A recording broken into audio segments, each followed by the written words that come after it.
Hello student, आज हम लोग क्लास 10th का चैप्टर 8 त्रिकोणमिति का परिचय का कुछ बेसिक कॉन्सेप्ट को जानेंगे और ज्यादा इंग्लिश में जानने का जरूरत नहीं है। हम एकदम आसानी से हिंदी में समझेंगे और कुछ फॉर्मूलास को भी देखेंगे जो कि त्रिकोणमिति का परिचय के लिए बहुत इंपॉर्टेंट है। ये जो त्रिकोणमिति का परिचय है ये पूरा डिपेंडेंट है इस त्रिभुज पे, और इसी त्रिभुज से हम सब कुछ यहाँ पे समझ जाएंगे। Sine theta, cos theta, tan theta, cosec theta, जो भी आता है सब कुछ। तो चलिए हम सबसे पहले से शुरू करते हैं, ठीक है। देखो, सिंपली आप लोग को इंग्लिश में नहीं जानना है, सिर्फ आपको जानना है कि इसमें तीन चीज होता है।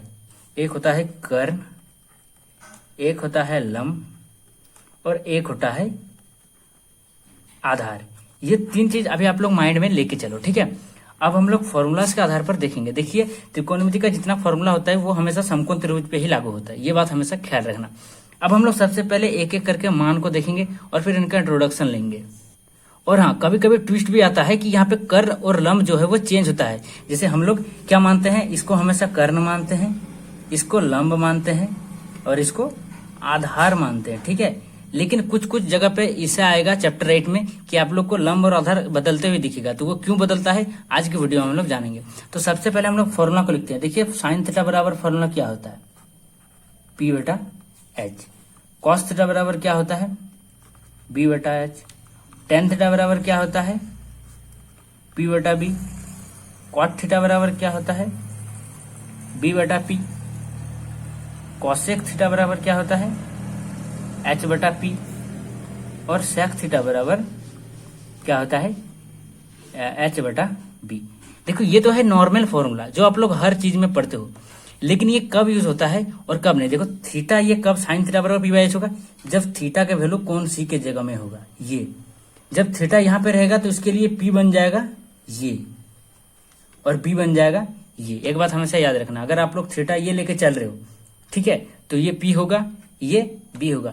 लेकिन एक बात आप लोग याद रखना कि ये जो त्रिभुज है, मान लो ये त्रिभुज है, ठीक है, और यहाँ पे मैंने ABC लिख दिया। अब आप लोग को दे दिया है कि साइन ए का वैल्यू लिखिए, तो आप लोग लिख दोगे डायरेक्ट कि सर साइन ए का वैल्यू तो P बाई H होता है और P इसके लिए ये है और B ये है, H ये है, यानी कि इसका हो जाएगा AB बटा AC। लेकिन ये गलत हो जाएगा, ठीक है। देखो, एक बात समझो, यहाँ पे क्या बोला है, साइन ए, यानी यहाँ पे कौन सा बन गया है, ए कोण बन गया है। और जब ये कोण बनेगा तो इसके लिए P हो जाएगा ये, उसके सीधा में जो भी रहेगा वो उसके लिए P बन जाएगा और ये बन जाएगा B। तो इसका फॉर्मूला क्या होगा, BC बटा AC। ये याद रखना। अगर यहाँ पे साइन C देता, साइन C, तो साइन C यानी कि ये कोण बनता, तो इस कोण के लिए P ये वाला रहता और B ये वाला रहता। एक बात हमेशा याद रखना। बस इसी कॉन्सेप्ट पे आगे पूरा वीडियो है, यानी कि पूरा चैप्टर बना हुआ है। और कुछ फॉर्मूला हम देख लेते हैं। तो हम लोग क्या देखा, साइन थीटा बराबर P बाई H, यानी कि हम लोग थीटा इसको लिए हैं तो ये P बाई H हो गया।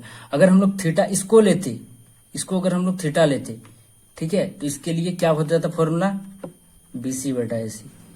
और अगर ये इसको थीटा लेते हैं तो क्या हो जाता फॉर्मूला, AB बटा AC। देखो, सिर्फ यहाँ पे थीटा का चेंज हो रहा है तो इसका लंब और आधार हमेशा चेंज हो रहा है। और यहाँ पे और एक फॉर्मूला आएगा, कर्ण स्क्वायर बराबर लंब स्क्वायर प्लस आधार स्क्वायर। तो ये फॉर्मूला भी आप लोग याद कर लेना। और भी अगर त्रिकोणमिति से कुछ भी डाउट हो तो आप लोग कमेंट करके बताना, मैं उसका भी फुल ट्यूटोरियल वीडियो या फिर कुछ क्वेश्चन को भी हल करके बता दूंगा। तो मिलते हैं और एक ऐसे न्यू वीडियो को लेकर। आज के लिए बस इतना ही, तब तक के लिए टाटा बाय बाय। वीडियो अच्छा लगा तो लाइक करके चैनल को सब्सक्राइब कर देना।